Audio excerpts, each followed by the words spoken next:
Hello there, my name is Sixo, but more on that later, because if you're a Marvel Comics Transformers fan like me, then we're having a great time of it right now, aren't we? After all, it feels like only yesterday that we were talking about this really incredible Comic Edition 2-pack of Emerald, Zarin and Flame, and now we're back at it again with Straxus. And honestly, I couldn't be happier to see these toys being realised in this format. After all, it often feels like the characters that originated in the classic Marvel comics go largely underrepresented in modern toy form. I mean, we have had some over the years, including some of Straxus here today, but this is by far and away the most accurate that we've seen, and it just looks really exciting. And that's especially true of a character like Straxus, because I don't know how to put this, but he's kind of a big deal. And you know, in the UK, we obviously got a lot of expanded stories with him. Admittedly, he'd had his head cut off by that point, and he was just kind of living in a jar, but still, I'm well into this. Now, I should mention that today's review is brought to you by TF Source, so you will find a link to their site in the description below, and you can check them out for all your Transformers needs. I mean, first things first, this box is gorgeous. Of course, you've got the classic art here from Marvel US issue 18 by Herb Trimpe, and on the side you've got some original artwork by Marcelo Martire, so that looks fantastic as well. And if you go ahead and get that front bit open, then you will see the toy nicely represented inside. First impressions are that he looks absolutely gorgeous. I mean, a huge shout out to the packaging designers on these comic edition releases. I don't typically keep a lot of modern day Transformers packaging because I'm a habitual recycler, but I will keep this because honestly I think it looks stunning. Anyway, as much as I could spend all day talking about the box, we're actually going to go ahead and talk about the toy instead. Novelty. And you know, this is a character we've seen done in toy form before, but never to the degree of accuracy that we're seeing right here. I mean, this is quite the treat for fans of the comic like me. It interests me way more than any of the other versions of this character we've ever seen, I've got to tell you. Just got to get him out of the backing board there, not forgetting all his little accessories as well. And here he is, all unboxed, and my word, this thing makes a first impression. It's a lot bigger than I thought it was going to be. I mean, full disclosure, I don't own the Galvatron toy on which this is based. You know, this is a retool off. So for me, this is a bit of a revelation. Like, I don't know, logically I should have known that this was roughly the size he was going to be, and yet still, it's quite the surprise to me. I don't know why. And he looks fantastic, honestly. The design, the sculpt, the head, the presentation, it's exactly what I would have wanted from a Straxus toy. Like, right off the bat, I've got to acknowledge how fantastic that head sculpt is. It's just perfect. It's one of those designs which you kind of can't imagine coming off the comic book page, you know, because it's so weird, but I think they've done it absolute justice here. It's got the kind of snake-like quality to it, the finish looks breathtaking, love the Decepticon logo on the head, just perfection. I've got to say, I think the finish is really nice. I mean, I have seen a little bit of contention for the colours used here because they've gone for a very bright blue, kind of very saturated blue, which, if anything, in the comic is kind of how the lighter sections are portrayed, you know, when it kind of catches the light or whatever, whereas he's often seen as being a much darker blue. But still, I think it looks good. It makes him stand out quite a bit as well. Really like the kind of red that they've used, so I'm certainly happy with it. Now, I know some people are going to have something to say about this kind of dotted finish just here, which is of course to try and recreate the look of a comic book. I don't mind it personally. I know some people don't like it and have sort of attempted to take it off some of the previous figures, but I think it looks alright, honestly. I mean, if nothing else, it does kind of catch the light quite nicely, and I really appreciate this little kind of grill section on the chest here as well. I think that looks fabulous. And you know, I may not own the Galvatron of which this is a retool, but even I can see that there are some bits here that are kind of held over from that, and that's fine. That's obviously to be expected. I mean, you can definitely see that in the hips, particularly these kind of hip skirts around the sides, things like that. I would say the legs are a little bit of a departure as well, like the thighs just here a little bit more rounded. That's definitely a lot more Galvatron than Straxus. In the comic, this guy had quite sort of angular thighs, and a little kind of detail just here, like a triangular detail. But, you know, realistically, how harshly are you looking to judge it on that basis? I mean, all in, I've got to tell you, I think it's exceptional what they've done with the retooling here. I genuinely don't think that you would necessarily know that it was a retool, you know, if you didn't kind of know that it was that original figure. There are some hints of Galvatron in there for sure, but it still looks a lot like the character from the comic. It really does. I mean, coming around to the rear, that's where you definitely see a bit of evidence of that, like these little tread sections on the back of his arms, that kind of stuff.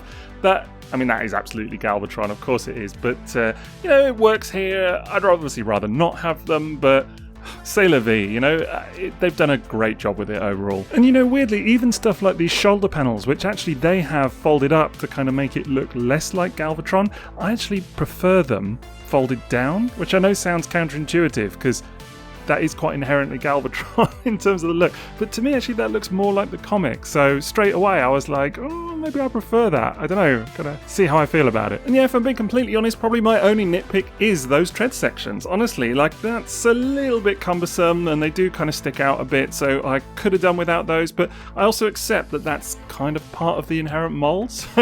It is what it is. What are you going to do with those, you know? Again, you got more of those comic-style dots on the knees and the shins just here, and these little black stripes are very kind of representative of that kind of comic-style shading as well. Again, some people are going to like that. Many are not. It's just a factor of this toy. So yeah, overall, on a cursory glance, I absolutely love this thing. Like, I know it's not the first Straxus toy that we've had over the years. It's definitely the most accurate, and in that regard, it's been well worth the wait just to see this thing in 3D form. It's kind of how I always imagined it might be. Now, he does have some weapons as well to equip him with. First up is his impressive axe, which actually is quite a good approximation of the comic, but he does have a little handheld blaster accessory as well, which is the front of his cannon mode. And how great does that look? It absolutely captures the kind of imposing, big, bulky spirit of the comic book character. Just love, absolute love. Now, articulation wise, you've got fairly decent movement at the head. It does feel slightly impeded up and down, but still will move quite nicely side to side. Then at the shoulders, you can actually move all the way up and over, and then there's a separate joint which will take you very far up as well, all the way up, in fact. So that's really, really good. And then you will get a double hinge at the elbow, so that goes as far as you like, and there is a bit of wrist swivel also, so I mean, really good in those arms. I mean, I think the only real consideration is how you position these sections. You know, this kind of kibble here, you can kind of rock it up like so it sort of almost becomes part of the arm. It's a little bit awkward, but again, I can live with it. Now, there is a waist swivel going on there, actually quite a decent one. It's slightly impeded by the backpack, but you can get to a decent range there, so honestly, that's not bad. And then you've got these hip skirts which kind of come up the side, and a single central hip flap, which I'm not a big fan of, I've got to say, but it is what it is. And that allows for the hips to go to about 90 degrees, give or take, and they will go all the way up and out as well. And there is, of course, a little bit of thigh rotation, just like so. And then at the knees, you get another 90 degrees also. And then there's a very decent amount of ankle tilt. You could actually get a little bit more if you kind of unpeg the side of the leg a little bit, but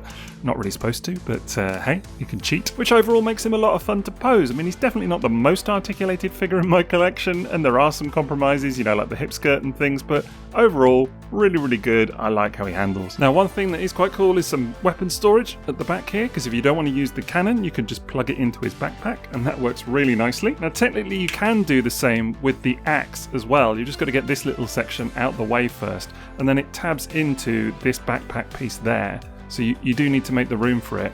And once you get that in place, there you go. It just kind of fits in quite solidly. That looks really good. In that case, though, it does mean you've got this kind of backpack piece just raised up slightly further behind his head. But I don't mind that. It's still kind of fun. Now, in terms of comparisons here, you can see him with the Earthrise Megatron mold. This is actually the Takara Tomy Dramatic Capture release. And I think these two look great together. Straxus, a little bit taller. But, you know, they've got a long history on the comic book page. I mean, after Straxus is later beheaded in the UK edition, he then goes on to possess Megatron's mind, or what we think is Megatron at the time. It's a whole saga. Let's not get into it now, but suffice it to say, I love how these two toys look together. I think it's fantastic, and I do kind of wish that maybe they do a comic edition Megatron with the black helmet as well, hint hint. And then here we have him with the Soundwave and Shockwave from that same set as well, so all the War for Cybertron molds. And again, I think this works really well. Both of these characters are big shakers and movers in the Marvel comic at different times, and of course we have already had the Shockwave repainted in the kind of comic edition colours,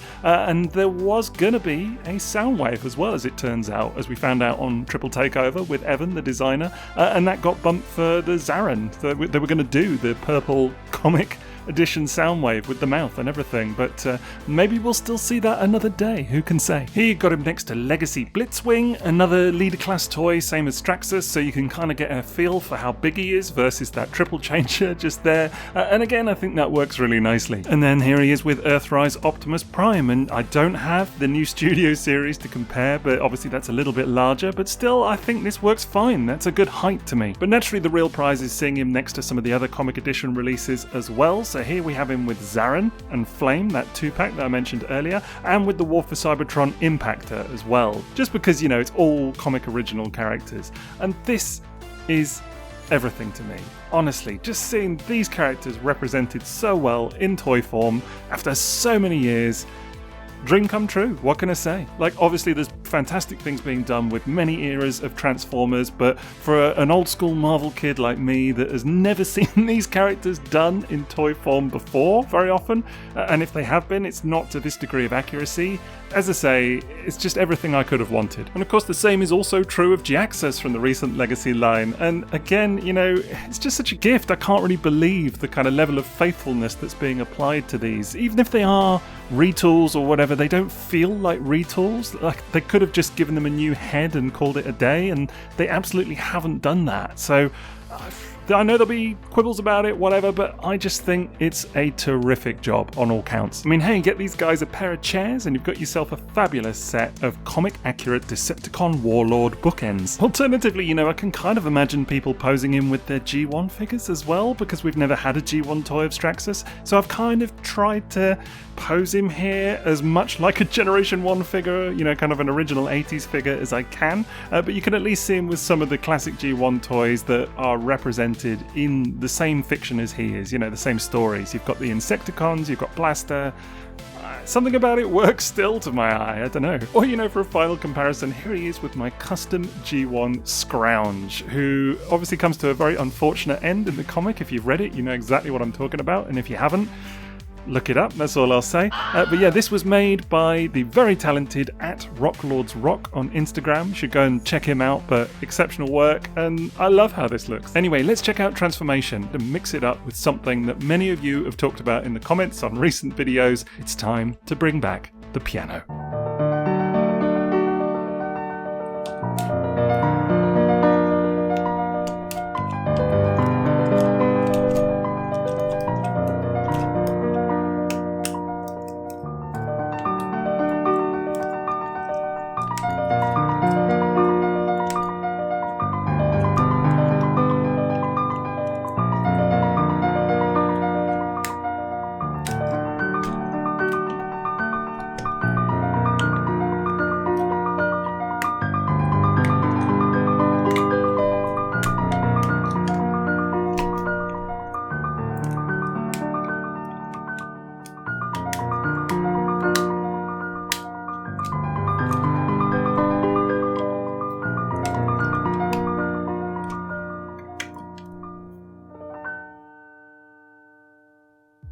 Now it's Transformation done, and I enjoyed that quite a bit. Everything tabs together really nicely, everything hooks in as it's supposed to, it's all pretty fluid, there's no major kind of obstruction or anything like that all the way through. It's a lot of fun and quite repeatable. As for the result, I kind of feel like your thoughts on it might depend on if you're a major fan of the Marvel comic or not, right? Because if you are, then this is surprisingly accurate to what you get on the page. It's only glimpsed briefly in the comic, his alternate mode, but it is seen quite clearly, and this looks a surprising amount like it. If you're not a major fan, your mileage may vary, I guess. Although having said that, it's still pretty awesome, right? Like, it's just a big, massive flying cannon. It does fly in the comics, so yeah. But, I mean, how bad can that be? I think it looks great. I legitimately think this is awesome. Like, in terms of a Decepticon Warlord and what they would transform into, this makes a lot of sense. Now, I won't lie, the sort of inherent Galvatron-ness of this mold is maybe more evident in the alternate form than before, but I think that has to do with the kind of back leg just here, even these little side bits, although again, it is surprisingly accurate to Straxus on the page also. You just can't kind of help but see some of the Galvatron in it at the same time. And actually, I do kind of think that it looks better with these bits folded up, like so, because, I don't know, then the rear end just feels a bit less Galvatron to me, maybe a little bit more Straxus. It does mean that you lose the wheels. He does have two wheels here and under these kind of front legs as well for rolling, but I don't see Straxus as something that rolls anyway. To me, it's a flying cannon, as I say, so do you need the wheels? It's up to you, but I think I might leave it like that. Really clever how they incorporate the cannon and the axe on there to kind of form part of the alternate mode itself. It's not just clever weapon storage, it actually looks really good and does, again, kind of bring it closer to the page, if anything, with the axe there. So all-round good job in my opinion. And genuinely, I just think this rounds out a legitimately great toy. I've got nothing but nice things to say about this thing. I think it's fantastic. It's the first properly accurate rendition that we've had of this character, and it shines. And here you can see him with Comic Edition Flame, kind of two canons from the Marvel comic together, and again, love it. I really love the bold colours that they've used here. It just makes it feel like ripped right off the page somehow. All in all then, I genuinely could not be happier with this Straxus toy. I just think it's a great representation of the character. It's the kind of thing that we've been waiting almost 40 years for. It definitely does, the comic book page justice, and it's a fabulous retool of the Galvatron mold. And I say that, as someone that doesn't own the original, admittedly, but this is just too good. It's a definite toot. Now, as I mentioned earlier, I will put a link to TF Source's site in the description below, so you can go ahead and check them out for all your Transformers needs. I'd also be very grateful if you could leave me a like for today's video, please, but otherwise that's it from me, so have a great rest of your day, and TTFN.